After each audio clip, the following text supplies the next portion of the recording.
Bonjour et bienvenue sur le podcast Sur le chemin de l'amour. Je suis Stéphanie Hervé et je suis en joie de partager ce moment avec toi. Aujourd'hui, on va parler de synchronicité, un sujet qui me passionne, qui m'émerveille. Et surtout, comment on peut transformer notre vie grâce aux synchronicités. Alors, est-ce que tu les vois, toi, les synchronicités, ou est-ce que tu penses que la vie est hasard, coïncidence? Donc, on va voir ensemble déjà, qu'est-ce que c'est une synchronicité finalement? Eh bien, c'est un hasard, mais signifiant et utile. C'est une coïncidence, mais elle porte un sens en fait pour la personne qui le vit. C'est un événement qui fait sens pour nous et généralement uniquement pour nous. Parce que quand on le raconte à quelqu'un, ça peut ne pas sembler extraordinaire. Mais nous, quand on a vécu avec nos sens, avec nos émotions, cet événement, ce message, ce signe, cette rencontre, c'est quelque chose qui nous dépasse, quelque chose de beaucoup plus grand que nous, un signe du divin, du grand tout. Et moi j'aime bien dire cette phrase, ils sont forts à la régie. C'est comme un slogan pour moi quand je vois une synchronicité. Je dis waouh, ils sont forts à la régie. Je parle de la grande régie, de la régie divine qui nous guide, nous envoie des messages, j'ai l'impression nous guide sur un chemin qui est juste et bon pour nous. Alors, bien sûr, attention, c'est une aide précieuse, mais attention à ne pas faire sa vie en fonction uniquement des synchronicités des messages. Bien avoir son autonomie, ses responsabilités et prendre ces synchronicités comme des messages inspirants, mais ne pas faire ses choix systématiquement en fonction de ça, bien évidemment. Alors, ceci étant dit, qu'est-ce qu'une synchronicité? Déjà, c'est un terme qui a été inventé par Carl Gustav Jung. Et lui, il dit que quelque chose semble être une coïncidence, mais que c'est bien plus que ça. Un miracle.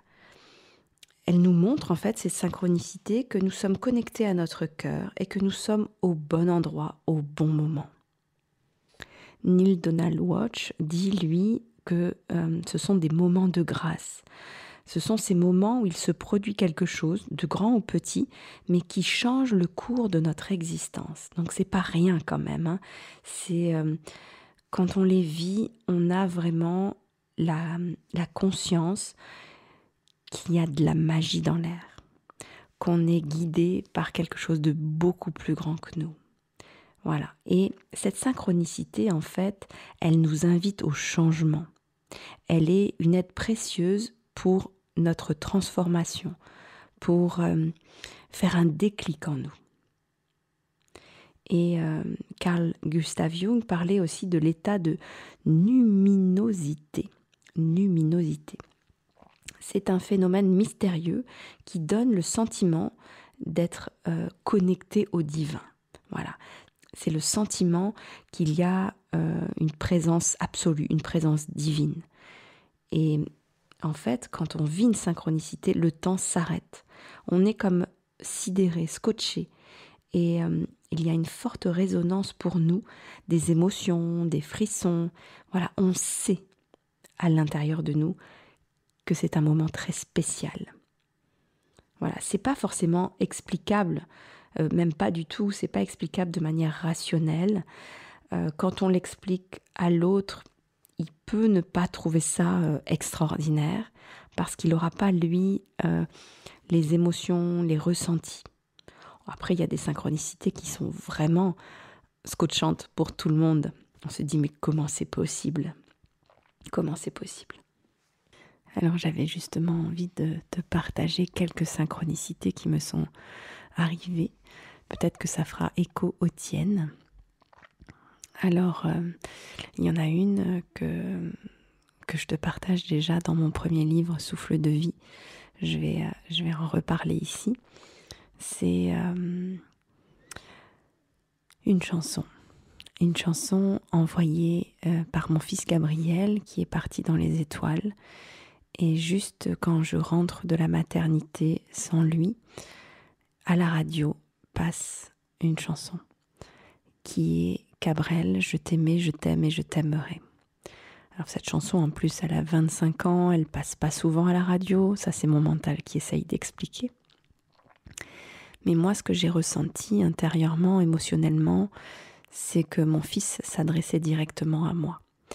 Et ça a été une synchronicité de répétition. C'est-à-dire que la première fois déjà, j'étais dans un moment de magie, de connexion, d'amour, d'émotion. Mais elle s'est répétée à de nombreuses reprises, à des moments vraiment importants pour moi, comme la fête des mères par exemple, 8 ans après. Et quand j'allais dans des magasins, à chaque fois que je montais dans ma voiture, ou par exemple j'avais pas allumé la radio et j'entendais dans ma tête allume la radio, allume la radio, allume la radio, et j'allumais et je tombais directement sur le début de cette chanson. Voilà, alors peut-être que vous aussi vous en avez vécu des messages envoyés à la radio par une phrase, par une chanson, des messages aussi de nos êtres chers qui sont passés de l'autre côté, dans l'au-delà. Moi ça m'arrive régulièrement avec mon amie Isabelle qui est partie en janvier, qui est passée de l'autre côté du rideau comme elle disait. Là elle c'était les lumières, c'est toujours parce que c'est arrivé encore il y a quelques jours. Elle me fait clignoter les lumières en pleine nuit ou le matin dans des pièces spécifiques. Généralement c'est quand elle a envie de parler avec moi. Donc je lui demande, est-ce que c'est toi ? Et là, la lumière clignote de nouveau. Je ressens ça comme un oui. Et on échange par télépathie. Donc, est-ce que tu as envie des choses comme ça ? Peut-être que ton mental, comme le mien, essaye de nous auto-saboter, de nous dire mais c'est n'importe quoi, c'est juste une lumière qui clignote. Mais toi, tu sens intérieurement que c'est bien plus que ça. Voilà. Alors tu peux le partager à des gens qui vont peut-être te faire douter, mais reconnecte à tes sensations, à tes émotions. Parce que plus en fait tu vas prendre ces synchronicités, ces messages comme vrais, justes et bons pour toi, plus elles vont se présenter dans ta vie. Et en fait, ça transforme notre vie parce que ça nous guide, comme je te l'ai dit tout à l'heure, sans remettre notre pouvoir dans les mains des signes ou du divin. Non, c'est vraiment prendre sa responsabilité, mais c'est, tiens, qu'est-ce que ça fait intérieurement ? Parce que là, en fait, c'est ça qu'il faut que j'écoute. C'est la vie qui me traverse. Une synchronicité pour moi, c'est quand tu laisses la vie te traverser. Et en fait, on devrait tout le temps vivre des synchronicités, des miracles. On devrait tout le temps laisser la vie nous traverser. Mais on a un mental quand même qui est assez musclé. Donc voilà, on apprend à faire ami avec lui, à le mettre, ce mental égo, à sa place de serviteur et à écouter de plus en plus notre cœur, notre âme, et du coup les synchronicités, les miracles, les moments de grâce qui vont avec cet état. J'en parle justement dans mon 2e livre, et un miracle, c'est quand le mental est à sa place de serviteur et le cœur à sa place de maître. Ça, c'est un miracle. Voilà. Alors, une autre synchronicité, c'est lors de mon premier voyage chamanique. Léa, chamane, m'emmène et tout le groupe qui est avec nous emmène dans le monde d'en bas. Dans le monde d'en bas, on va rencontrer notre animal de pouvoir. Beaucoup l'appellent animal totem. Et au son du tambour, en fait, elle nous elle nous amène, elle nous fait descendre dans ce monde magique, magnifique. Pour moi, en tout cas, c'était une jungle très très colorée. Et j'ai été accueillie par un beau félin euh, qui m'a fait découvrir sa vie, son monde, ses forces. Et ça a fait beaucoup de synchronicité déjà pour moi, comme si toute ma vie s'éclairait en disant « Ah mais oui, ah mais je comprends mieux déjà mon amour vraiment pour les chats, mais un amour où je les regarde, je les modélise. Voilà. Et donc là, c'était mon animal de pouvoir. Il m'a fait découvrir d'autres animaux qui m'ont beaucoup parlé aussi. Mais c'était pas ça que je voulais te raconter. C'est à un moment, je vois derrière un arbre la chamane, Léa, avec un aigle sur l'épaule. Et je me dis, tiens, qu'est-ce qu'elle fait là? C'est bizarre. Donc voilà, le voyage chamanique se termine, on remonte dans le monde du milieu, dans la présence. Et donc je raconte et je lui dis, voilà Léa, je t'ai vue derrière un arbre avec un aigle sur l'épaule. Elle me dit, non, mais c'est pas vrai. Mais je descends avec vous, oui, mais je me cache. Normalement, je suis invisible, personne ne me voit. Et effectivement, l'aigle est mon animal totem et je descends avec lui. Et donc là, on a beaucoup ri déjà. Et puis, mon mental n'a pas pu trouver d'explication à ça, en fait. Donc, il s'est tu. Et pour moi, ça a été une énorme synchronicité, un message envoyé de la grande régie divine pour me dire arrête de douter, arrête, voilà, tu as la preuve là. Tu as la preuve que ce que tu as vécu était vrai. Voilà.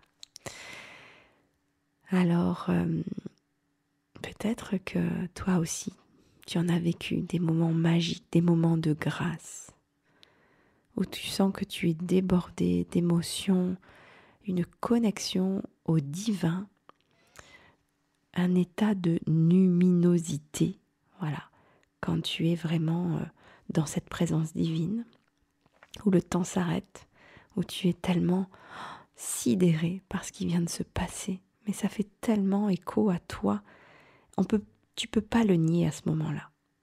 Tu sens qu'il y a vraiment une résonance émotionnelle et que c'est fait sur mesure pour toi, pour que tu ne doutes pas.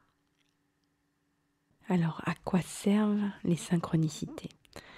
Eh bien, en fait, à recevoir un éclairage, à y voir plus clair, à être guidé, à avoir des déclics en nous. C'est vraiment un message qui est bon pour nous, qui est transformateur et qui nous donne totalement notre pouvoir, parce que c'est nous qui ressentons ça. C'est nous qui recevons ce message et qui allons faire les actes de foi derrière, les changements, les transformations dans nos vies. Donc c'est bien sûr, il y a différentes manières de se connecter aux synchronicités. Déjà en posant des intentions, en posant des questions et en étant ouvert aux réponses sans forcément les atteindre. Ça peut être aussi en tirant des cartes d'oracle, des cartes inspirantes, mais plutôt avec des questions larges en fait. Par exemple, qu'est-ce que je peux apprendre sur cette situation? Qu'est-ce qui me permettrait d'éclairer cette situation? Voilà. Pas une réponse fermée par oui ou par non, mais quelque chose de plus large, de plus général. Et la réponse, pareil, elle va faire écho à toi et uniquement à toi. Par les mots, par l'image, par la couleur. Voilà, c'est garder son discernement, mais demander à recevoir un éclairage. Voilà, je garde ma responsabilité, il n'y a que moi qui sais ce qui est bon pour moi, je garde mon pouvoir, j'ai mon bâton de pouvoir près de moi. mais je demande une aide au grand tout pour pouvoir prendre de la hauteur en fait, pour voir cette situation de manière différente, changer nos perceptions. Et ce que tu peux faire aussi, ça s'appelle en fait la bibliomancie. Eh bien, tu choisis un livre au hasard. Le hasard, c'est quand Dieu se balade incognito. Donc, tu choisis un livre au hasard dans ta bibliothèque et au hasard, encore une fois, tu ouvres à une page. Voilà. Et là, tu lis un petit passage du livre qui va venir t'éclairer. Ça peut être aussi de manière plus spécifique comme le partage Natacha Calestrémé. Si tu veux connaître le prénom de ton guide, tu poses cette intention. Et pareil, tu ouvres un livre au hasard. Et là où sera ton pouce, eh bien, il y aura le prénom de ton guide. Voilà, ça c'est un petit rituel que propose Natacha dans un de ses livres. Mais tu peux faire ça en posant une question, en demandant un éclairage, une guidance. Et voilà, la bibliomancie. Ou sinon, si tu as des oracles, de tirer une carte ou plusieurs et de te laisser guider. Moi, en tout cas, ça m'aide énormément. Ces synchronicités, ça me porte. Et c'est ça finalement le plus important, c'est qu'est-ce que ça fait en nous? Est-ce que ça nous facilite la vie? Est-ce que ça nous rend la vie plus belle? Est-ce que ça nous permet de laisser la vie nous traverser avec beaucoup moins de résistance, plus de fluidité? Moi, ça m'amène de la magie, de l'émerveillement, des miracles, de la guidance, mais je garde mon propre pouvoir, ma responsabilité aussi, la responsabilité de mes choix et les conséquences qui vont avec. On est libre. Voilà, c'est une possibilité en tout cas de se laisser guider par la régie de la vie. Et voilà, ils sont forts à la régie. Eh bien, je te souhaite de vivre de belles synchronicités si c'est ton choix et de changer ton regard sur la vie et de laisser pleinement la vie te traverser, te faire des cadeaux, des miracles, des moments de grâce. Je te remercie d'avoir écouté cet épisode de podcast. Et puis, si tu penses à une personne, par le hasard total, eh bien, n'hésite pas à lui partager. À très bientôt. Merci.